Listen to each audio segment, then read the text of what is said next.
saudara-saudaraku, ketemu lagi dengan saya Ucok Hairudin Lubis, praktisi televisi dalam channel Inilah Televisi. Kemarin kita sudah bicara tentang program yang terkait dengan dokumenter, biografi, dan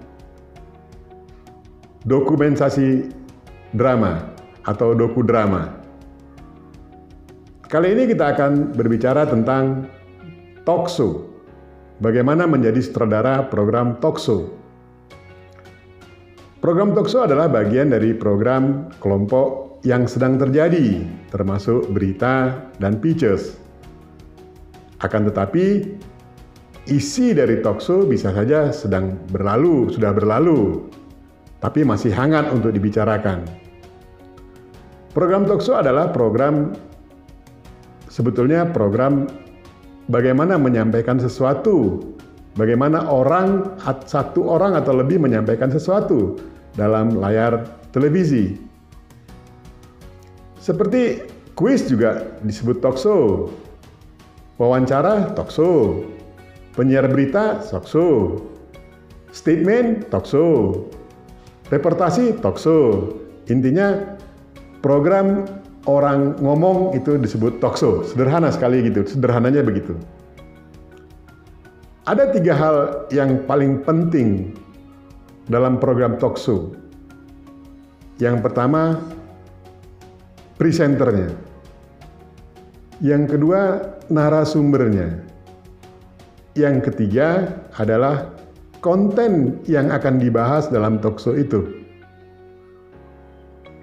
Tapi dekorasi setnya juga tidak kalah pentingnya, karena set ini akan menjadi menarik untuk memperjelas apa yang akan disampaikan terkait dengan topik yang akan didiskusikan. Kali ini kita akan coba berbagi pengalaman terkait dengan talk show yang terdiri dari 2 orang. 1 orang presenter dan 1 orang narasumber. Kita ada 2 hal yang perlu didiskusikan dalam hal ini, yaitu pertama adalah teknik peletakan kamera. Yang kedua tentu masalah konten. Kita coba diskusikan masalah peletakan kamera. Untuk program talk show memang sulit untuk dilakukan sebagai program televisi ketika dia adalah tunggal talk show, karena tidak memenuhi sebuah kriteria hidup, bergerak, dan sinkron. Akan tetapi talk show juga bisa menarik. Program talk show pertama yang menjadi menarik dan booming adalah yang dibuat oleh Larry King dan Oprah Winfrey. Tetapi sekarang banyak program-program talk show yang sangat menarik yang ditayangkan oleh televisi nasional. Intinya adalah itu, presenter, narasumber, kontennya yang akan disampaikan, yang akan dibahas, dan settingnya, dekorasinya. Jadi 3 yang utama ditambah 1 lagi, masalah setting dekorasinya. Apa yang saya sampaikan juga termasuk program talk show. Hanya saja saya sendirian. Peletakan kamera menjadi begitu penting, terutama pada angle. Ketika kita melakukan syuting talk show, yang kita contohkan adalah untuk 2 orang, apakah kita menggunakan single kamera, apakah menggunakan multi kamera, prinsipnya sama cara meletakkan kameranya. Yang pertama, ketika kita akan meletakkan awal dari talk show, akan mengambil gambar awal dari talk show, boleh kita tunjukkan nuansa settingnya, nuansa keseluruhan dari frame talk show itu yang akan kita sampaikan kepada penonton. Boleh diambil dari long shot, dari high angle, dari low angle, boleh, bebas. Tapi ketika masuk kepada adegan diskusinya, peletakan kamera untuk berbagai angle harus sama tingginya. Ketika kita akan menjelaskan sesuatu yang adalah berderajat sama. Misalnya penjelasan tentang pembalakan hutan. Di sini kita akan menetapkan bahwasanya antara presenter, narasumber harus sama kedudukannya, sehingga kita letakkan tinggi kamera yang sama. Ketika kita menggunakan single kamera, pertama kita ambil long shot, kemudian two shot, baru kita ambil presenternya dengan bentuk medium shot katakan. Dan ketika kita mau cut ke narasumber, besar gambar, tinggi gambar harus sama dengan presenter. Ketika besar gambar tidak sama, maka akan terjadi ketimpangan pada seni sebuah editing. Tidak apa-apa memang, tapi tentu hal yang terbaik ketika kita paham maksud dan tujuan bentuk shot dan angle. Tetapi ketika yang sebagai narasumber sepertinya orang yang dihormati oleh bagi pemirsanya, maka boleh meletakkan kamera untuk mengambil gambar sang narasumber lebih low. Low angle akan menunjukkan gambar yang terkait dengan derajat. Dan dampak dari low angle biasanya orang lebih kelihatan gagah, berwibawa, dan lain sebagainya. Tetapi ketika ada statement, ada kata-kata yang harus disampaikan kepada penontonnya, maka alangkah baiknya kita ambil gambar frontal.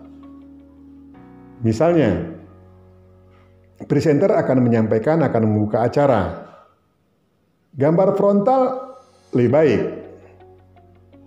untuk diambil sebagai pembuka acara. Atau narasumber akan menyampaikan pesan-pesan kepada para penontonnya, itu juga baik mengambil shot yang frontal. Nah, ketika terjadi dialog, diskusi, tentu kita ada kalanya menggunakan model shot oval shoulder. Nah, ketika kita menggunakan model shot oval shoulder, maka jangan lupa size-nya harus sama. Seberapa besar pundak sebagai foreground-nya harus sama dengan besar yang berikutnya.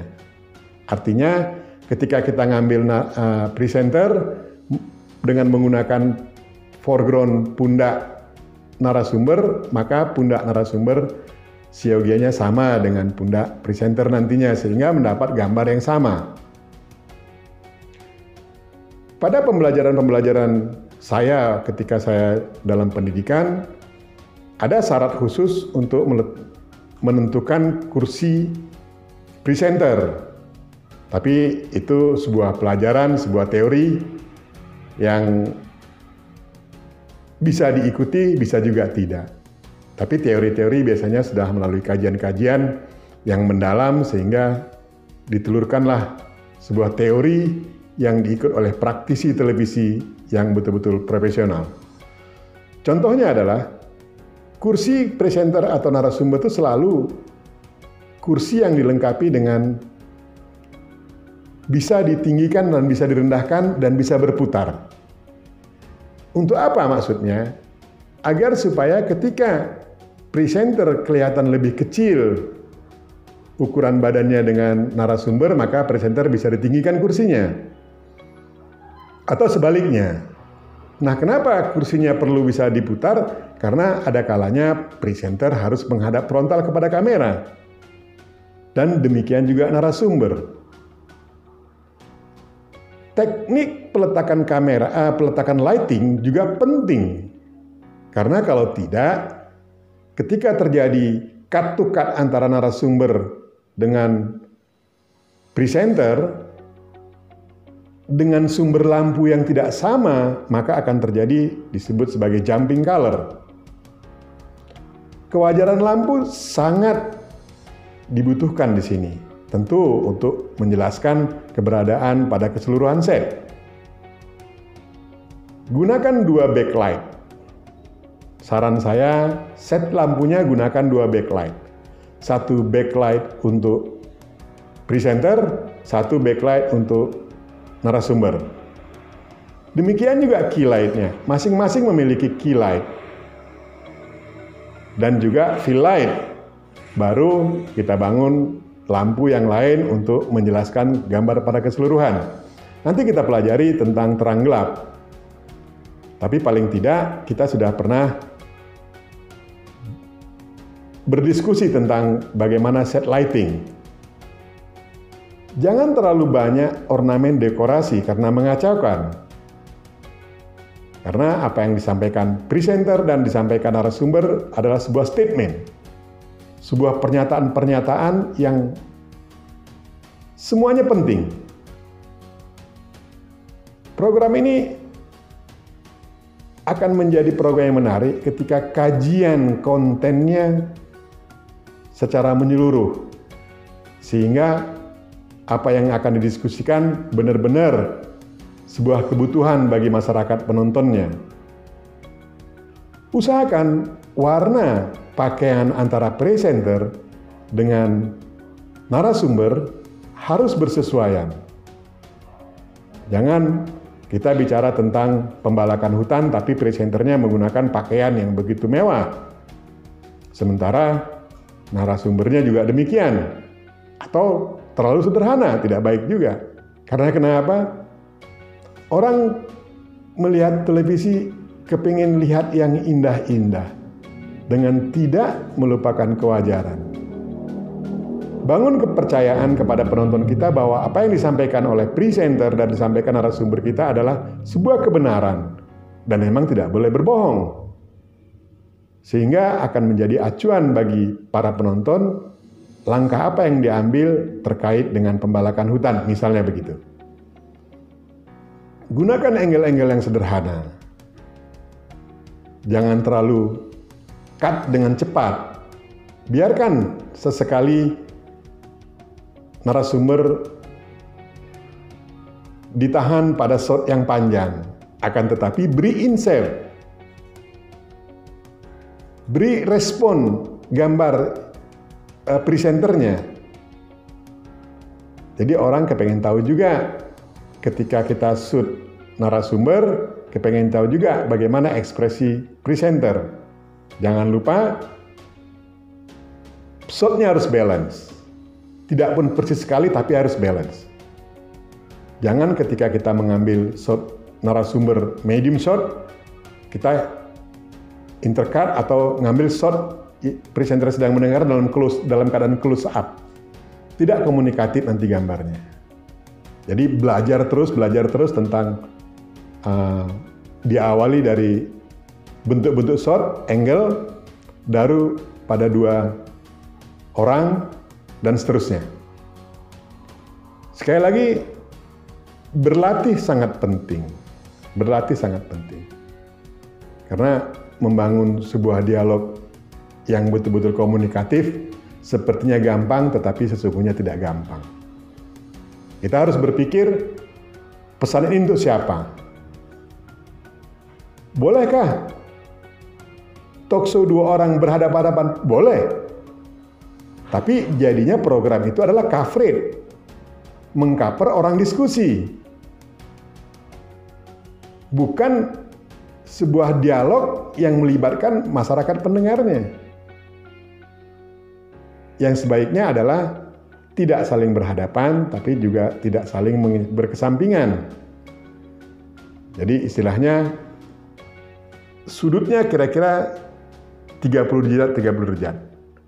Jadi gambarnya juga mengambilnya jadi mudah, dan untuk keindahan pada diskusi keseluruhan juga terkait gambar menjadi lebih wajar. Selamat mencoba, terus berlatih dan berlatih, karena dengan berlatih kita akan menjadi lebih paham. Sampai jumpa esok dengan tema yang berbeda. Tetap sehat, bahagia, dan sejahtera.